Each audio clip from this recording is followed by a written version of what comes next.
नमस्कार। आपका हमारे चैनल पर स्वागत है। आज हम आपको एक ऐसी शख्सियत से मिलवाएंगे जिन्होंने सरकारी नौकरी में रहते हुए आरटीआई के माध्यम से वो सफलता हासिल की है जो वास्तव में समाज के लिए एक मिसाल बन गई है। इन शख्सियत का नाम है पीसी विमल जी, जो एक आरटीआई एक्टिविस्ट हैं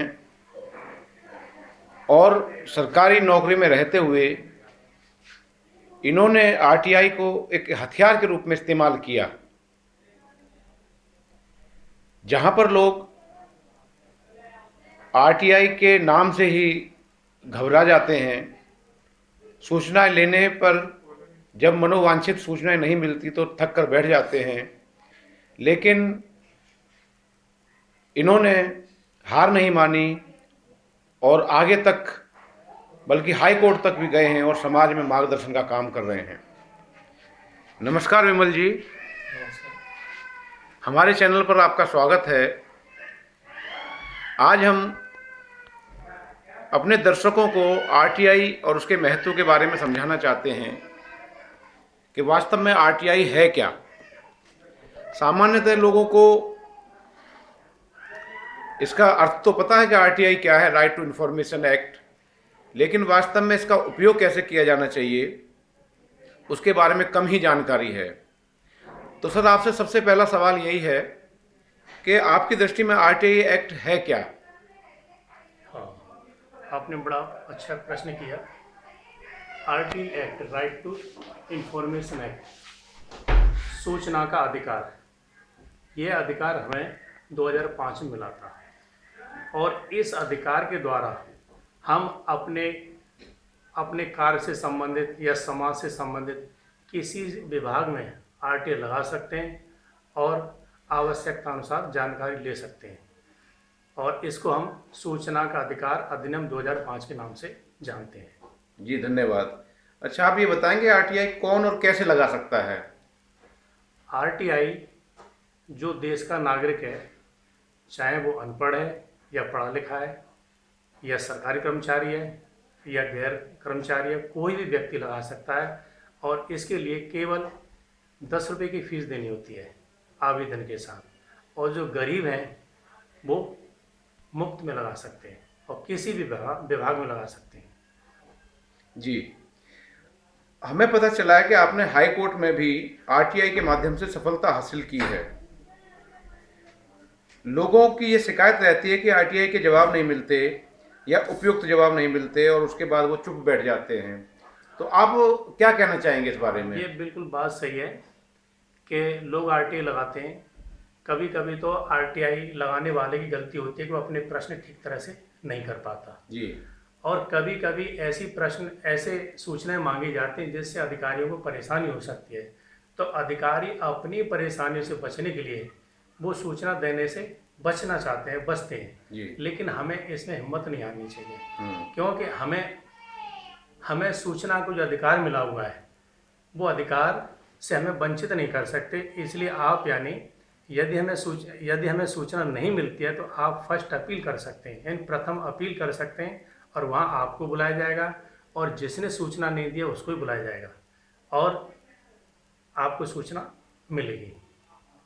आप हमें बताएं कि आरटीआई के माध्यम से आपने जो हासिल किया है, चाहे हाई कोर्ट में रहा हो, कैट में रहा हो या किसी विभिन्न विभागों में रहा हो, उसके बारे में आप जरा हमें बताएं सर। हाँ, बात ये थी कि मैं जो है एक तो रिश्वत नहीं देता और गैर कानूनी कार्यों में सहयोग नहीं करता और यही कारण था मेरे साथ अन्याय होना।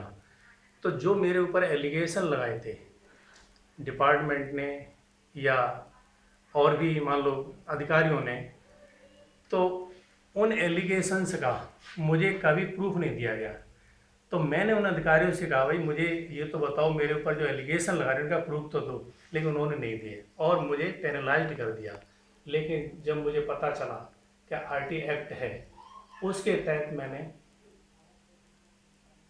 एक एक आरोपों की सूचनाएं मांगी और मुझे सूचनाएं मिली और उससे मुझे पता चला कि मैं निर्दोष हूँ। और फिर मैंने उन सबूतों को अधिकारियों के सामने रखा। उन्होंने नहीं माना तो कोर्ट में रखा। कैट में भी हराया अधिकारियों को, फिर हाई कोर्ट में भी हारे। अगर आरटी एक्ट न होता तो मैं जो है शायद सफलता प्राप्त नहीं करता। तो मैं अपनी सफलता में आरटी एक्ट को बहुत बड़ा एक हथियार मान लीजिए या बहुत बड़ा अधिकार मान लीजिए। सामान्य तौर पर सर आरटीआई लगाने वाले लोग हिम्मत हार जाते हैं या उनके सामने बहुत सारी समस्याएं ऐसी आती हैं कि उनसे वो पीछे मुड़ जाते हैं। आपको किस तरह की समस्याओं का सामना करना पड़ा जब आप हाई कोर्ट गए, कैट में गए और अदर्स डिपार्टमेंट में गए आरटीआई के माध्यम से अपने अधिकार को लेने के लिए? तो किस तरह की समस्याओं को आपका सामना करना पड़ा? हम कोई भी काम करते हैं या जब हम अपने अधिकारों की मांग करते हैं तो बड़ी दिक्कतें आती हैं। कोई तो ये कहेगा ये तो इसके पास कोई काम नहीं है, कोई कहेगा ये तो ऐसे ही है। लेकिन इन बातों को हमें इग्नोर करना पड़ेगा। अगर हम इन बातों को इग्नोर नहीं करेंगे तो हम समाज में एक इंसानियत की ज़िंदगी नहीं जी सकते। वो क्या कहते हैं, दुश्मन का काम है गलत सूचनाएं देना, या जो अधिकारी भ्रष्ट है या जो भी डिपार्टमेंट गलत कर रहा है वो अपनी आसानी से अपनी बात को नहीं बताएगा। ये तो अधिकार है जो आपको मिला है, इसके द्वारा आप उनसे निकलवाएं, राजी नहीं है राजी निकलवाएं। आपको मान लो आपने आरटी लगाई, आपको सूचना नहीं मिली, आप बिल्कुल भयभीत मत होइए, आप डरिए मत, फर्स्ट अपील कीजिए। फर्स्ट अपील में भी अगर आपको सूचना नहीं मिलती तो आप सीआईसी में जाइए। यदि आपकी बात सही है और आप यानी अपनी बात को अच्छी तरह से रख सकते हैं तो आपको अवश्य सूचना मिलेगी और उसको सूचना देनी पड़ेगी। अगर वो सूचना नहीं देंगे तो उनके खिलाफ एक्शन होगा। लेकिन आरटीआई आप गलत लगाते हो तो आपके खिलाफ कोई एक्शन नहीं होगा। ये आरटीआई की सबसे बड़ी उपलब्धि है। और आरटीआई लगाने की कोई सीमा नहीं है, आप 1 से 1000 तक लगा सकते हैं, बशर्ते कि आपको 10 रुपये की फीस देनी होगी और प्रश्न स्पष्ट होने चाहिए। अच्छा, एक चीज़ बताइए सर, पर्सनल सवाल है आपसे। भारत में 125 करोड़ के करीब आबादी है, लेकिन बहुत कम लोग हैं जो आरटीआई एक्टिविस्ट के रूप में सक्रिय हैं। आपको ये जो ऊर्जा मिली है और लोगों को आप सलाह भी देते हैं, गाइड भी करते हैं, मार्गदर्शन देते हैं, तो इसके पीछे क्या रहस्य है सर? हाँ, इसके पीछे क्योंकि जब भी हम कोई काम करते हैं और हमें सफलता नहीं मिलती तो बड़ी बेचैनी होती है, रात को नींद भी नहीं आती, बड़े कष्ट भी होते हैं। लेकिन जब मैंने सुना कि एक एस.एन. गोयनका जी का विपासना शिविर है और मुझे पता चला तो मैंने 10 दिन का वहाँ शिविर किया। और वहाँ मुझे ये ज्ञान हुआ कि जीने के लिए या संसार में ये सुख और दुखों का आना जाना है। जो आदमी अधिक सुखों को प्राप्त करके विचलित नहीं होता वो खुश रहता है, दुख मिलने पर विचलित नहीं होता वो सुखी रहता है। तो आज मेरे ऊपर सुख और दुख का कोई महत्व नहीं है।